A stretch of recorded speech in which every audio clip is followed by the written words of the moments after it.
प्रिय छात्रों, हिंदी की कक्षा में आपका स्वागत है। आज मैं आपको आपकी कक्षा की कविता वे आंखें के जो शेष पद्यांश है वो करवाने जा रहा हूँ। ध्यान से देखिए, इसमें जो कवि हैं श्री सुमित्रानंदन पंत जी क्या कहते हैं, उजरी उसके सिवा किसे कब पास दुहाने आने देती, आंखों में नाचा करती उजड़ गई जो सुख की खेती।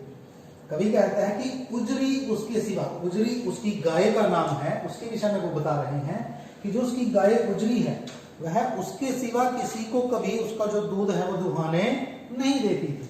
पास आकर के कोई भी दूसरा व्यक्ति उसका दूध नहीं दूध सकता।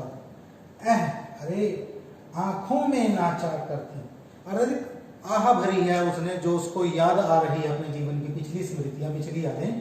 फिर कहते हैं आंखों में नाचा करती, उसकी आंखों में नाचा करती क्या, उजड़ गई जो सुख की खेती। जो सुख की खेती थी, उसके जीवन में जो हरियाली भरी हुई थी, जो खेती थी उसकी, वह उजड़ गई है। वह उसको बार बार याद आती है, नाचती हुई दिखाई देती है। अगले पद्यांश में कवि कहते हैं कि बिना दवा दर्पण के घरनी, स्वर्ग चली आंखें आती भर, देख रेख के बिना दूध मुही, बिटिया 2 दिन बाद गई मर। कि बिना दवा दर्पण के, अर्थात उसके घर की जो आर्थिक स्थिति थी वो इतनी कमजोर हो गई थी कि उसके पास दवा लेने के भी पैसे नहीं बचे थे। बिना दवा दर्पण के यानी कि बिना दवा के, दवाई के बिना, और दर्पण से अभिप्राय देख रेख के बिना उसकी जो घरनी अर्थात उसकी जो पत्नी है स्वर्ग चली, अर्थात स्वर्ग को सिधार गई, मृत्यु हो गई उसकी।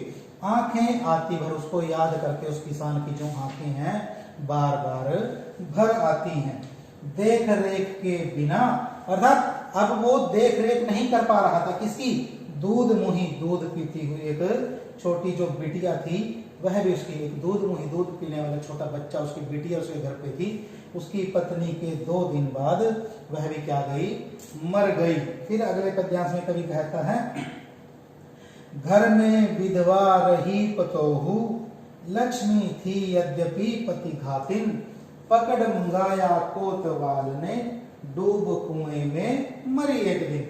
अर्थात घर में विधवा रही पतोहू, अब उसका पुत्र पहले मर चुका है, उसकी पत्नी मर चुकी है, उसकी जो छोटी एक बेटी है वो भी मृत्यु को प्राप्त हो चुकी है। उसके घर में अब एक विधवा पतोहू, उसकी पुत्र वधू, विधवा पुत्र वधू रह गई है। लक्ष्मी थी, यद्यपि उसका नाम लक्ष्मी था, यद्यपि पति घातिन, परंतु पति घातिन कह करके कवि उसको संबोधित करता है वो इसलिए क्योंकि तत्कालीन समाज में स्त्रियों को एक विशेष स्थान हमारे समाज में प्राप्त नहीं था।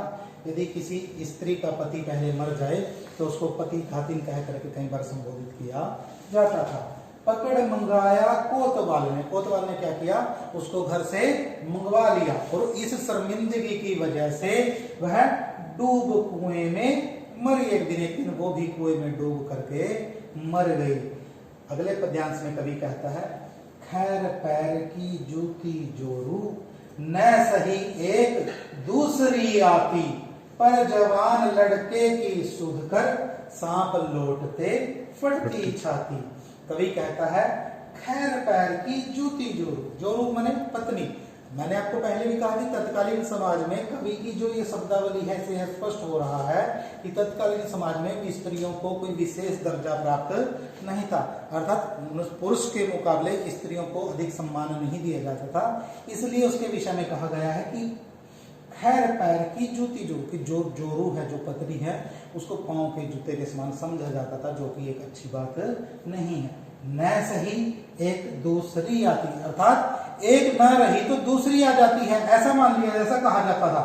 पर जवान लड़के की सुध कर, पर जवान, उसका जो जवान लड़का था उसकी सुध कर, उसको बार बार याद करके सांप लौटते फटती जाती, उसको ऐसा महसूस होता था कि जैसे उसके ऊपर आकर के छाती पर सांप लेट गया, उसकी छाती फटने को हो जाती थी। अपने पुत्र की याद करके वो भयंकर दुखी हो जाता था। फिर अगले पद्यांश में कवि कहता है कि पिछले सुख की स्मृति आंखों में, क्षण भर एक चमक है लाती, तुरंत शून्य में गढ़ वह चितवन, तीखी नोक सदृश बन जाती। अर्थात पिछले सुख की, अर्थात पिछले सुख की जो स्मृति में यादें, पिछले सुख की जो यादें हैं, अर्थात जब उसका हंसता खेलता परिवार था, उसके पास उसकी जमीन थी, लहराती हुई फसल थी, सब कुछ सुख की जो उसकी पिछली यादें हैं, उन यादों को याद करके वह क्षण भर एक चमक है लाती, उसकी आंखों में एक क्षण के लिए एक चमक सी आ जाती है।